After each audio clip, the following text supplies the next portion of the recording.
Life in these United States is not perfect, you know. We used to subscribe to the Reader's Digest, and older people that I knew used to subscribe to the Reader's Digest. Do they even have that anymore? Oh, I'm sure it's all online. Just like everything else. And there was like this little thing, life in these United States. I know it sounds corny, but I liked reading the little anecdotes, didn't you? And so, you know what else is corny? Love is a many splendid thing.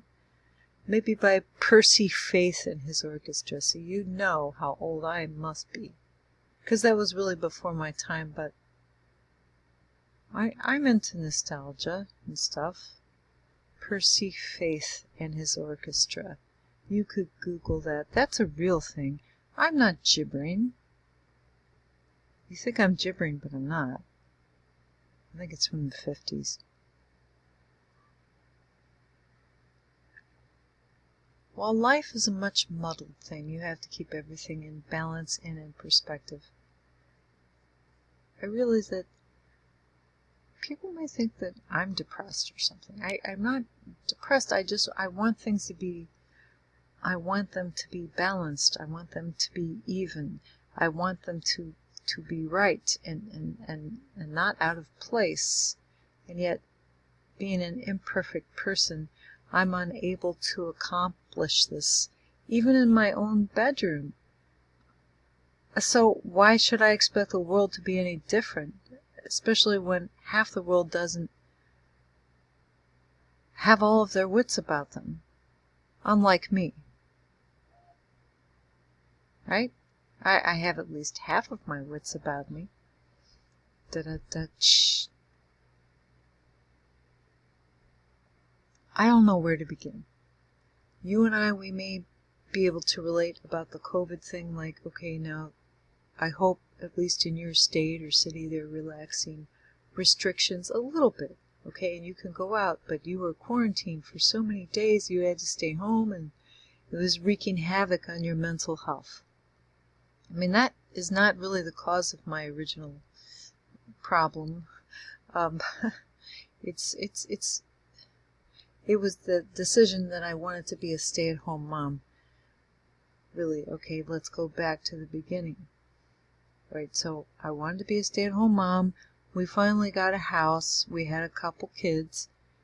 And then eventually we had more kids, but that came later. My mother was a professional working woman. I had no experience with what it would really be like to be a stay-at-home mom, a homemaker. This was something that was rather denigrated by my own mother, because in fact not that I'm putting her down, I'm just saying, it's just the facts, ma'am. She said, because one of my friend's mothers was a stay-at-home mom, and she actually wore a bun and long skirts, but they weren't Mormons, I don't think. And she made like a snide comment like, oh, she's one of those women who just stays at home and never does anything, or always stayed at home and never did anything.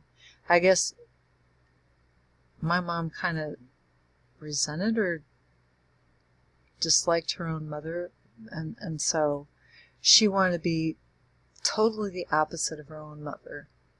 And so she went out and she got a job. She was Helen Reddy. I am woman, hear me roar. It's fine, you know, if you want to get a job. No, I know. It's so much easier to have a job, folks. It really is. Because other people set your schedule for you. Other people tell you what you can do, where you can sit, where you can shit, you know, like, well, this is the executive restroom. I'm sorry, that was pretty crass, but it's like, when somebody else manages your life, it's so much easier, believe me, gals, and I don't blame you for doing that. I don't blame you at all.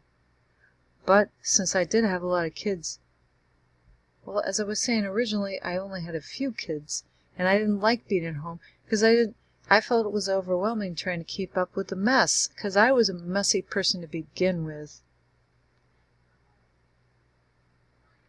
we used to get these little goofy catalogs with kitschy things in them.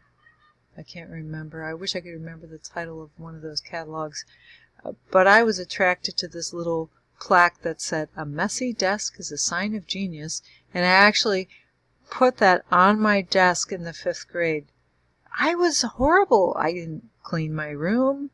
I didn't clean out my desk. I didn't clean out my locker. I mean, I don't know why my parents didn't make me do it. I guess they thought they wanted to support my burgeoning genius. You know, that wasn't doing me any favors, folks. I mean, I know to some people, this house would look horrible. I mean, you'd think, oh my gosh, this person has a real problem. But believe me, I had more of a problem years back. I mean, I had a huge problem.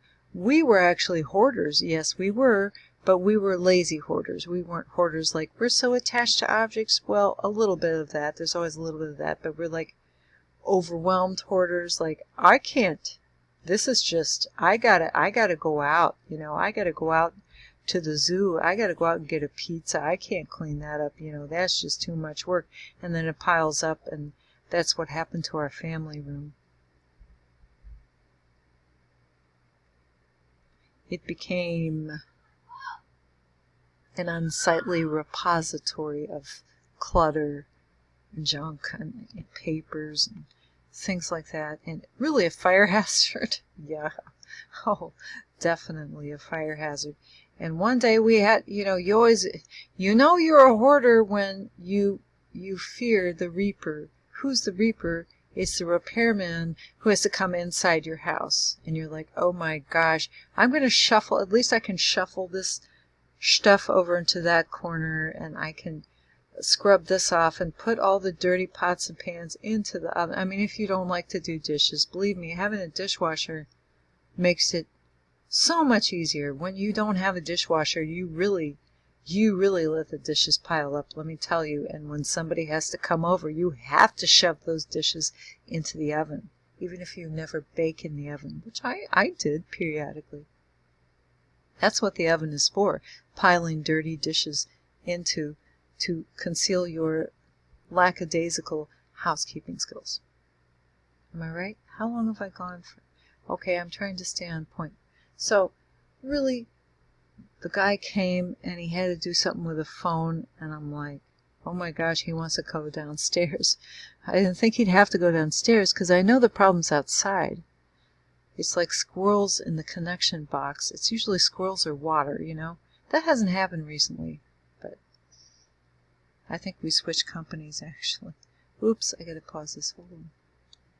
So this skinny kid comes in, he's like, well, he's like convinced the problem's inside our house. No, it's the problem with you people, you're not paying attention to your connection boxes. It's not inside the house, but nevertheless he insisted, and he had to come downstairs, and it's like he said, as soon as he saw like all the stuff piled up in the family room, he like, it was like an involuntary gasp. And he wasn't like a mean guy or anything. It kind of frightened him.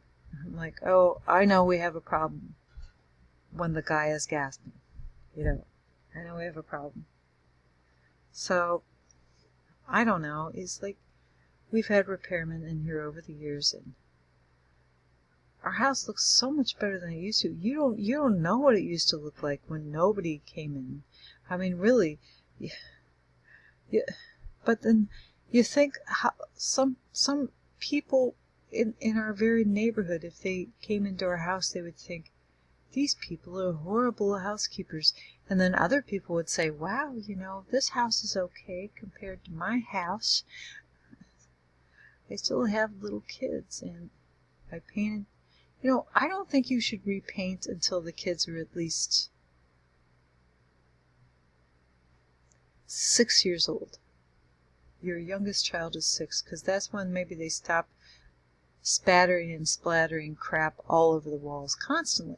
Because if you're a stay-at-home mom, I mean, they're going to be here constantly splattering and spattering. Crap. Not necessarily crap, that's idiomatic.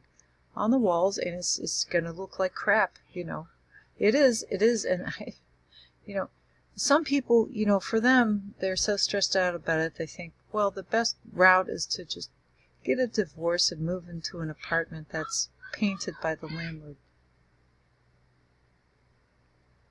We chose a different route. We chose to stay together, so I don't know.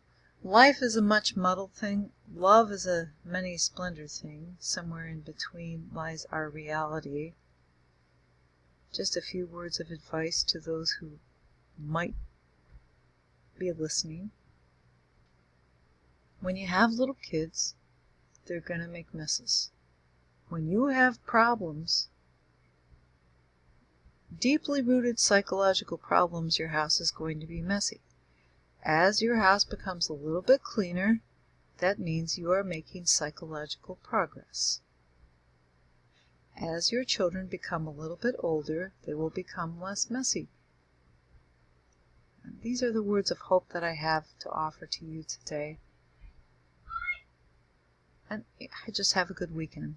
Bye.